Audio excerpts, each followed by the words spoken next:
मियां चन्नू के नवाही गांव के किसान को डाकू रस्सियों से बांधकर 21 लाख के जानवर लेकर फरार। दावना मीह अक वर्गे उन्हें जनाब का दवा दब सानू नप लिया। पुलिस साढ़े नेड़े ही नहीं आई अज तई।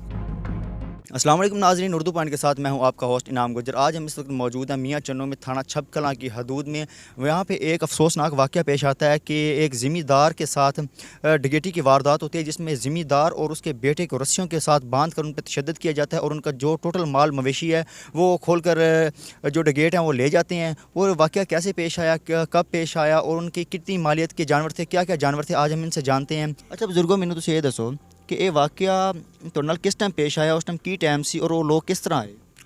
वो टाइम जी थोड़ा ही सी ईशा तो बाद घंटा डेढ़ घंटा बस असी माड़े सुते हल्के जे आन के सन नप लिया उन्होंने।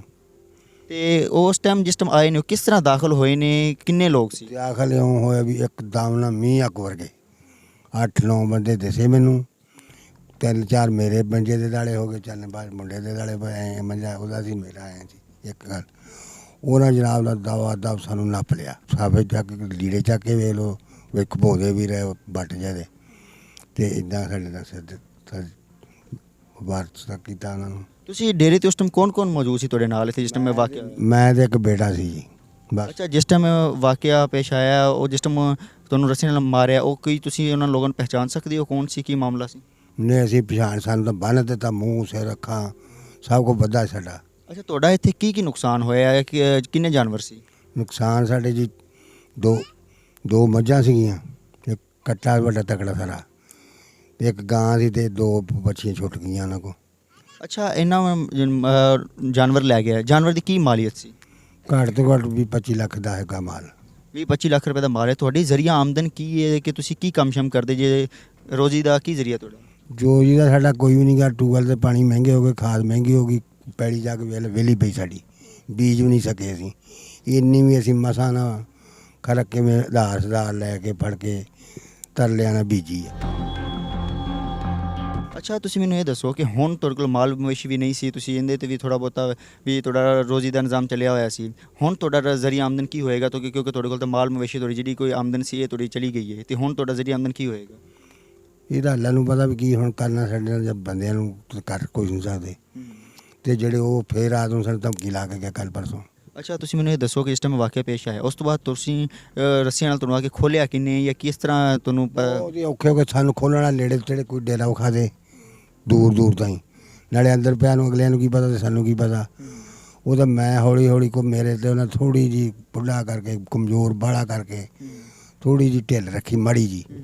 ਮੈਂ ਹੌਲੀ ਹੌਲੀ ਖਿਸਕਿਆ ਖੁਸਕਿਆ ਗਿੱਟੇ ਤੋਂ ਲੱਗਾ ਇੱਥੋਂ ਪਿੱਛੋਂ ਮਾੜਾ ਮੋਟਾ ਖੋਲ੍ਹਿਆ। ਇਹ ਮੁੰਡੇ ਕੋਲ ਤਾਂ ਖੁੱਲ੍ਹਾ ਹੀ ਨਹੀਂ ਨਾ ਕੁਛ ਵੀ। ਇਹ ਵਿਚਾਰੇ ਨੂੰ ਕੋਸ਼ਿਸ਼ ਕੀਤੀ ਉੱਦਾਂ ਜਿਹੜਾ ਬਾਹੀਆਂ 'ਤੇ ਰੱਸਾ ਪਤਾ, ਮੇਰੇ ਬਾਹੀਆਂ 'ਤੇ ਨਹੀਂ ਸੀ ਪਤਾ, ਢਿੱਡ ਦੇ ਉੱਤੋਂ ਦੀ। ਇਹ ਕੋਸ਼ਿਸ਼ ਕਰਕੇ ਤੇ ਬਾਹੀਆਂ 'ਚੋਂ ਨਿਕਲ ਗਿਆ ਵੀ ਕਿਸੇ ਆਂਢੀ ਗੁਆਂਢੀ ਕੋ ਚੱਲ ਕੇ ਹੌਲੀ ਹੌਲੀ ਜੇ ਚੱਲ ਪਵਾਂ ਤਾਂ ਮਾੜਾ ਮੋਟਾ ਖਿਲਾ ਲਵਾਂ। ਬਾਹਰ ਵਾਲੇ ਦੇ ਕੋਲ ਨਾ ਉਹ ਦੀਵਾਰ ਢੱਠੀ ਤੇ ਨਾ ਇਹਦੇ ਕੋਲ ਨਿਕਲਿਆ ਗਿਆ। ਫਿਰ ਜੀ ਮੇਰੇ ਨਾਲ ਮਦਦ ਕੀਤੀ, ਕੋ ਮੈਂ ਕੀਤੀ, ਘਰ ਘੁਰ ਕੇ ਘੰਟਾ ਸਵਾ ਘੰਟਾ ਲੱਗਾ ਤੇ ਮੇਰੇ ਤੋਂ ਖੁੱਲ ਗਿਆ। ਫਿਰ ਮੈਂ ਇਹਦੇ ਖੋਲ੍ਹਤੀ, ਫਿਰ ਇੱਧਰ ਡੇਰੇ 'ਤੇ ਗਿਆ, ਬੰਦੇ ਬੁਲਾਏ। जिस टाइम खुल गया, बंदे बुलाए, उस टाइम तुसी पुलिस ने भी कॉल की होगी, पुलिस ने तुहाडी इंदे च की मदद की? ਪੁਲਿਸ ਸਾਡੇ ਨੇੜੇ ਹੀ ਨਹੀਂ ਆਈ ਅਜੇ ਤਾਈਂ। ਹੂੰ ਹੀ नहीं तुहाडा मुकदमा ते उन्होंने दर्ज किया या नहीं किया? DPO ਜਿਹੜਾ ਸਾਡਾ ਕੁਛ ਮਦਦ ਕਰੇ, ਸਾਡੇ ਸਭ ਵਾਲੇ ਤਾਂ ਸਾਨੂੰ ਪੁੱਛਦੇ ਨਹੀਂ ਆਣ ਕੇ। अच्छा बाबा जी, हुण तुहाडे की मुतालबात ने? ਸਾਡਾ ਕੋਈ ਹੱਲ ਕਰੇ ਹਕੂਮਤ, ਸਾਡੇ ਆਣ ਕੇ ਸਾਨੂੰ ਪੁੱਛਦਾ ਹੀ ਕੋਈ ਨਹੀਂ ਗਾ। ਟਿੱਬਿਆਂ 'ਚ ਰੁਲਦੇ ਫਿਰਦੇ ਹਾਂ, ਨਾ ਇੱਥੇ ਨਹਿਰ ਦੇ ਪਾਣੀ ਦਾ ਜ਼ਰੀਆ ਕੋਈ, ਨਾ ਇੱਥੇ ਨੇੜੇ ਸਵਾਰੀ ਦਾ ਜ਼ਰੀਆ ਕੋਈ, ਪਿੰਡ ਦੂਰ ਆ, ਨਾ ਕਿਸੇ ਨੂੰ ਆਵਾਜ਼ ਕੂਕ ਮਾਰ ਸਕਦੇ ਹਾਂ। ਸਾਨੂੰ ਤਾਂ ਇੱਥੇ ਪੁੱਛਦਾ ਕੋਈ ਨਹੀਂ, ਜਾਣ ਕੇ ਧਮਕੀਆਂ ਦਿੰਦੇ ਰਹਿੰਦੇ ਆਣ ਕੇ ਚੋਰ। कौन धमकियां देंदे ने तुहानूं? ਪਤਾ ਨਹੀਂ ਕਿੱਥੋਂ ਦੇ ਲੋਕ ਆ, ਚੋਰ ਬਣ ਕੇ ਧਮਕੀਆਂ ਦਿੰਦੇ ਰਹਿੰਦੇ ਰੋਜ਼।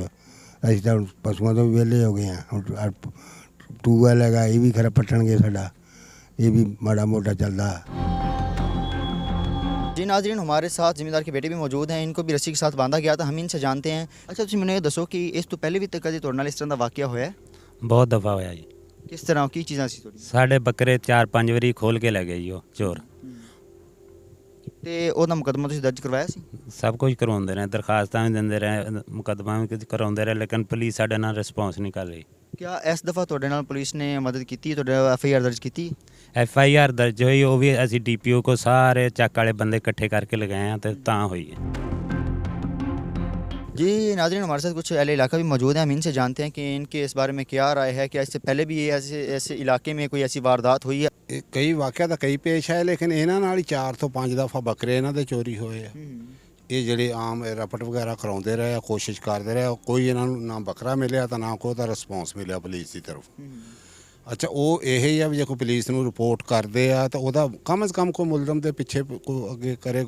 ਯਾਨੀ ਸਾਡੀ ਅਪੀਲ ਇਹ ਆ ਖਾਸ ਤੌਰ ਤੇ ਮਰੀਮ ਨਵਾਜ਼ ਸਾਹਿਬਾਂ ਨੂੰ ਵੀ ਤੁਸੀਂ ਇਸ ਤੇ ਖਸੂਸੀ ਤਵੱਜੋ ਦੇ ਕੇ, ਗਰੀਬ ਆਦਮੀ ਆ, ਇੰਤਹਾਈ ਗਰੀਬ ਆ, ਤਾਂ ਮੁਸ਼ਕਲ ਹਾਲਾਤ ਨਾਲ ਜ਼ਿੰਦਗੀ ਗੁਜ਼ਾਰੇ, ਤਾਂ ਉਹਨਾਂ ਦੀ ਸਿਹਤ, ਉਹਨਾਂ ਦਾ ਸਾਰਾ ਕੁਝ ਦੇਖ ਲਿਆ, ਬੱਚੇ ਦਾ ਵੀ ਦੇਖ ਲਿਆ, ਤਾਂ ਉਹਨਾਂ ਦੇ ਵਾਲਦ ਦਾ ਵੀ ਦੇਖ ਲਿਆ।